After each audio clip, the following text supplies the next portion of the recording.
Ya, halo, selamat sore buat kita semuanya. Senang berjumpa kembali bersama dengan Anda sekalian dimanapun Anda berada. Salam sehat dan sukses selalu buat kita semuanya. Nah, pada kesempatan saat ini, saya akan menjelaskan dan mengembangkan bagaimana kita memanage objek dengan bantuan modul yaitu Editable Poly.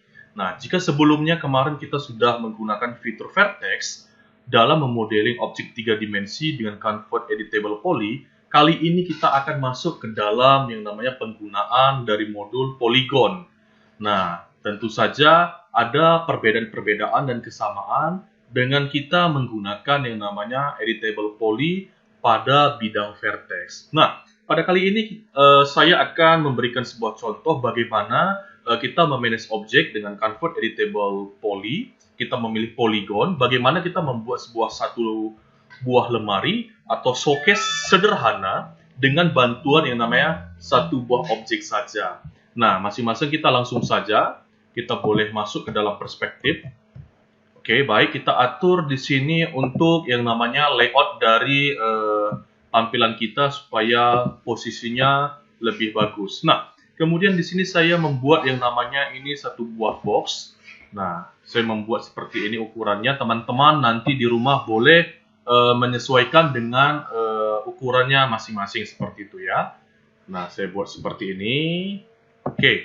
Nah, kemudian saya akan, setelah saya buat seperti ini, saya masuk ke parameter atau modify. Nah, di sini saya akan, untuk ukurannya akan saya sesuaikan ya teman-teman ya, dalam sentimeter.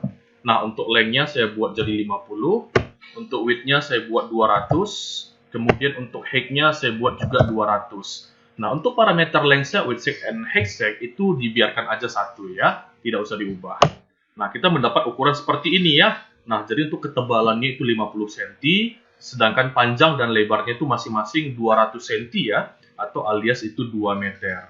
Nah, jadi setelah kita selesai seperti ini, untuk tahap awalnya, nah kemarin saya ada menjelaskan sama teman-teman ya. Nah, jadi pada dasarnya apa fungsi dari yang namanya F3?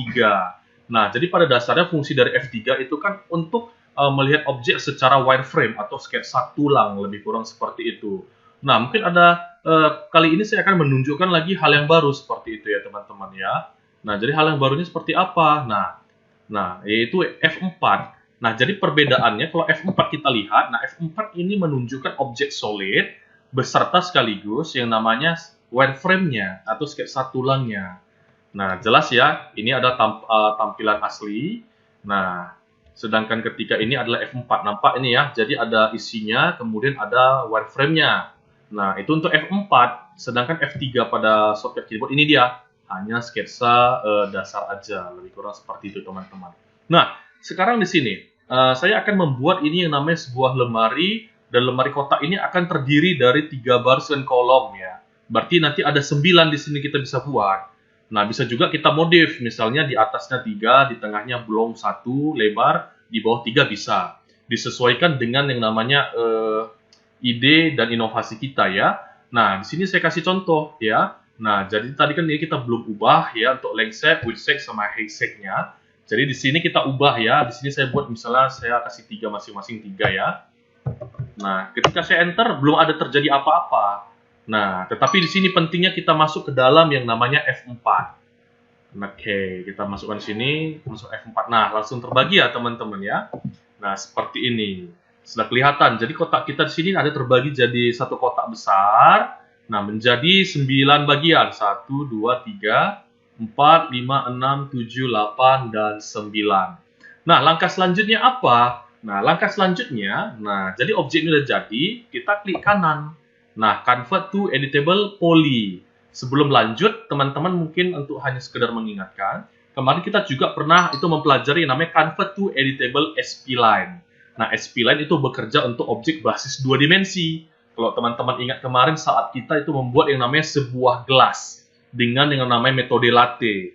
Nah, jadi ketika konsep sebuah garis, nah yang berada di layer front, nah itu kita sketsa, klik kanan, kemudian kita masuk ke dalam itu yang namanya convert to editable spline.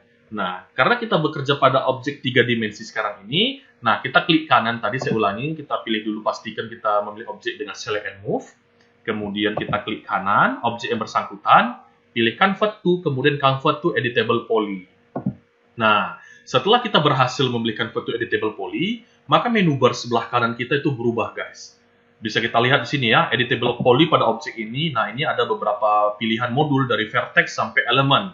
Sama seperti hal yang di sini, selection-nya. Ada dari vertex, ini kita pelajari pada pertemuan yang lalu. Nah, yang akan kita pakai di sini adalah yang namanya di sini mengenai yang namanya polygon. Nah, jadi kalau vertex kan kemarin seperti ini ya, ada nampak titik-titik seperti ini. Nah, bisa dipahami ya. Nah, tetapi pada sekarang ini kita masuk ke dalam polygon. Nah, saya ubah warna dulu, teman-teman. Ini karena merah ya. Nah, nanti dari seleksinya dia warna merah, nanti nggak nampak jadinya. Saya ubah dulu jadi warna putih. Nah, kemudian saya pilih polygon. Nah, ini dia seperti ini. Bisa kelihatan ya teman-teman ya. Nah, jadi dia jadi menjadi 9 bagian dia setelah kita ubah tadi length seg, width seg, dan height seg-nya seperti itu. Nah, misalnya kita akan memanipulasi yang namanya bagian yang objek ini dulu ya teman-teman ya. Oke, sudah nampak ya. Nah, kita akan memanipulasi dulu yang ini yang pertama, objek yang paling atas nih. Oke, jadi pada dasarnya ketika nanti kita setting objek atas ini, baik ketebalan sama kedalamannya, nanti ini berbicara ketebalan frame, pinggiran ini itu kita menggunakan modul insert, dan untuk memberikan kedalaman ke belakang, itu nanti kita bermain pada yang namanya itu modul extrude. Tentunya itu dengan nilai minus. Karena pada dasarnya prinsip extrude, kalau minus dia memberikan kedalaman atau penebalan ke belakang atau ke bawah, sedangkan extrude untuk nilai positif, nah itu memberikan ketebalan ke atas atau ke depan.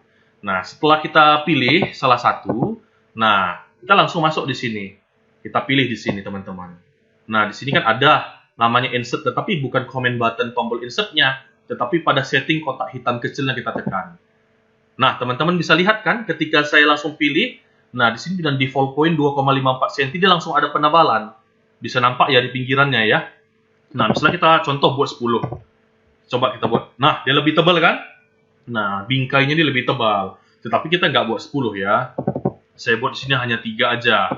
Nah, setelah buat 3 gini selesai, kita checklist. Nah, jadi kalau checklist ini untuk meng-apply, kalau di plus itu berarti untuk menambah ketebalan, cross ini X adalah membatalkan. Nah, saya ini oke-kan aja. Nah, oke, ini udah jadi. Nah, tadi kan ke belakang 50. Jadi kita jangan tembuskan 50 ke belakang. Nah, untuk penebalan ke belakang, kita masuk tadi ke extrude. Nah, kalau insert tadi untuk penebalan frame, sedangkan untuk memberikan kedalaman ke belakang, kita pilih yang namanya extrude. Nah, kita pilih yang namanya tombol setting yang ada di sebelah kanan extrude. Kita klik kiri sekali. Nah, kan nampak ya, ini karena nilai positif 25,4 sebagai default point, dia ke depan. Nah, kita buat. Nah, jadi itu yang namanya minus, tadi tebalnya 50. Kita buat jadi minus 48 atau misalnya 45 deh, seperti itu. Nah, seperti ini kita oke-kan. Ini nilai minus ya, supaya dia ke belakang. Nah, ada ke belakang dia kan? Nah, untuk nampaknya kita F3 coba. Nah, supaya dia nampak F3, supaya tembus pandang. Nah, terlihat ya, itu ketebalannya ya, nampak ya teman-teman ya. Nah, F3 lagi saya hidupkan. Nah, langkah selanjutnya tinggal kita apply objek yang lain. Nah, karena untuk ketebalan sama kedalaman ke belakang, ketika kita sudah setting sekali, kalau kita ingin memanggil selanjutnya, dia sudah terpanggil, tersetting kian. Kecuali kita memiliki parameter ukuran yang berbeda. Nah, itu harus di custom lagi. Nah, saya berlakukan di sini ya. Ini setelah jadi kayak gini, saya apply. Nah, saya masuk ke sini. Nah, saya lagi langsung insertnya dengan cepat. Insert, oke, udah langsung 3 kan? Kemudian di extrude, nah langsung minus 45 kan? Langsung di checklist saja. Nah, demikian juga dan selanjutnya. Jadi ini sangat mudah ya teman-teman ya. Nah, jadi nanti bisa diperagakan di rumah. Nah, contoh saya buat variasi yang di bawah ini. Nah, ini saya tidak buat satu-satu sekaligus ya. Bisa di blok aja 3-3 ya. Jadi cara bloknya semana tadi Bang? Nah, pilih salah satu klik kiri. Kemudian tahan kontrol sambil diklik kiri, tahan kontrol sambil diklik kiri. Nah, tinggal langsung aja di sini insertnya dimasukkan. Nah, langsung 3, oke. Kemudian extrude aja langsung. Nah, kan jadi dia langsung. Nah, kemudian yang bawah boleh divariasikan. Nah, seperti ini, oke. Kemudian dikasih extrude seperti ini. Atau tengahnya ini dibiarkan saja, boleh juga. Misalnya nggak mau dibolongi, boleh. Nah, yang bawah kanan kiri saja, seperti itu guys, boleh. Nah, ini kita oke, kemudian kita extrude seperti ini, kita masuk ke dalam. Sudah jadi. Cepat ya teman-teman ya. Nah, coba kita lihat hasilnya, kita putar coba. Nah, hasilnya bagus. Nah, bisa dilihat ya teman-teman ya, jadi sebuah satu buah showcase atau lemari yang benar-benar presisi ya. Nah, jadi benar-benar sangat mengefektifkan waktu. Nah, jadi kita tidak perlu membuat dari banyak box.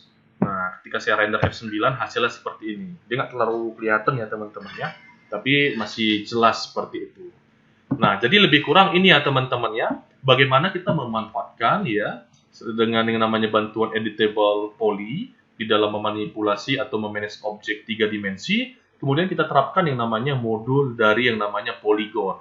Nah, sehingga dapat hasil yang namanya lebih berkualitas ya dalam hal untuk memanipulasi sebuah objek. Nah, semoga pada kesempatan saat ini apa yang sudah saya utarakan, saya demonstrasikan dan saya presentasikan kepada teman-teman bisa menambah yang namanya wawasan dari kita semua. Sampai jumpa di lain kesempatan di sesi sharing selanjutnya, tentunya dengan materi-materi yang berkualitas dan menarik tentunya untuk bersama-sama kita pelajari. Akhir kata saya ucapkan terima kasih, selamat mencoba, salam sehat dan sukses selalu buat kita semuanya. Thank you.